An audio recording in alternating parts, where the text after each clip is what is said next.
Hi everyone, welcome back for my second project for Kitaholic Kits for the month of June. I am going to be using a black background today, which is the first time I've ever used a black background on a layout ever, and I'm quite excited. We got this beautiful black mixed media paper in the kit this month, and so I thought I'm going to give it a shot. And also the colours from the Cocoa Vanilla papers were so beautiful, and I really wanted to showcase all the different patterns and colours that we got, and so I thought a really good way to make them stand out is by having a black background. So I cut the strips into both 2 inches and 1.5 inch strips, and then I layered them on the page as you can see there. I turned them into a slight flag shape at the top, and then I didn't actually use much glue because I'm going to stitch through them as well, but I really wanted to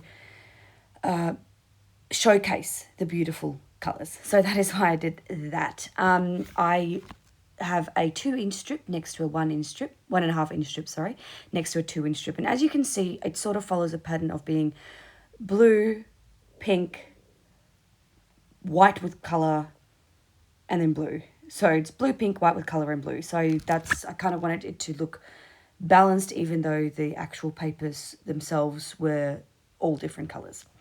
So once I have that sort of secured down and I cut off the bottom of my strips because I didn't want them to poke out underneath my photos, I'm just going to draw a little line for where my stitching is going to go, and I'm going to stitch all the way down, well, as much as you would be able to see, down the little flaggy strips that I've got there. So I'm just poking a hole, and this was actually quite difficult because that mixed media paper, it's a mixed media paper, right? So it's very, very, very thick. So this was actually an incredibly challenging process, and it took a really long time, but I like how it looks. So I wanted to bring that black in from the background, and so that's why I stitched in black.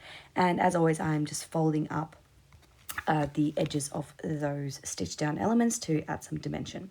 Now I'm going to mat all 3 of my photos onto that same black paper, and I am going to lay them out with the largest in the middle and the other 2 on its side. I'm taking this pen, the shimmery pen that we got in the mixed media kit. Now you really can't see it on camera at all, but it just creates a bit of a shimmer and a shine on the sides.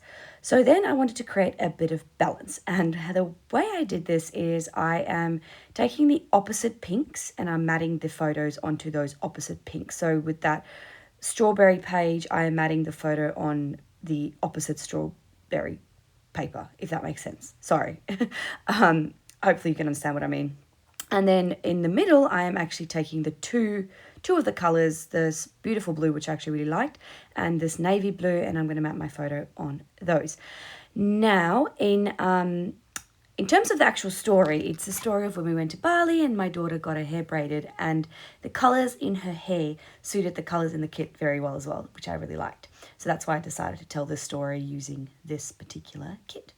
I am outlining that entire structure, I guess, in white as well, just to make it really, really pop. That's, I think, my most difficult part of using a black background is that I feel like I really want everything else to pop, and I don't want it to get lost. And just so that's why I'm adding this little bit of extra white just to make those flag banner things pop. So I'm using my actual double-sided tape to really secure this photo down, because I was a bit worried if I use my tape runner it'll come up, because there's a fair bit of dimension under there. And yeah, so I stuck those all down. You'll see that I stuck the 2 photos on the sides kind of underneath those banners, and then the main one goes right on top of everything. Now I'm just going to go ahead and I'm going to make some flower clusters. So you would have seen at the beginning of the video, I showed you my little sketch that I did for myself, and I actually did this sketch like a month ago when I first got this kit. I just haven't been able to make this layout, but the point is I had my sketch, which was actually really useful because I knew exactly what I wanted to do when I came back from my holiday, and I could just sit down and do it. Anyway, I glued together those clusters, and then I thought the perfect thing to do, because this is a story about hair, is to use these little ribbons that we got in the kit, these very dimensional ribbons. Now, I don't have an album that I put my 12 by 12 layouts in. They literally all get put on in a big 12 by 12 size box. So I'm not too worried about them being too bulky.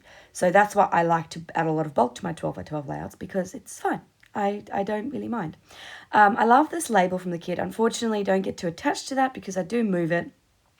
I like the colors, but when I looked at the whole layout as one, after I added my journaling, I realized that to me it felt a bit blocky and a bit square, and I really wanted something that was more rectangular and didn't push so low to the bottom of the layout. I don't really know if that makes sense, but that was kind of my train of thought. I wanted something a bit more long than down because I really wanted the eye to focus up towards those banners. So I just, instead of using that label, I grabbed this one from my stash, and that actually also gave me a little bit more journaling space and a space where I can put my date, because I stamp with my dates mainly using black ink, and there was really nowhere except for directly on a photo, and I could have done that really, for me to put my date. And so I left a little bit of space down the bottom of that journaling, and I put my date there.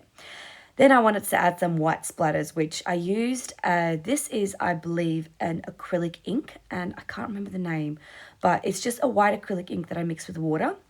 And I'm just going splatter nuts. I'm really enjoying adding like lots of splatters because, again, I'm trying to make use of that amazing black background, but without having an overwhelming amount of black. So that is why I added, I just covered up my photos and added this. And then I'm going to also add another border.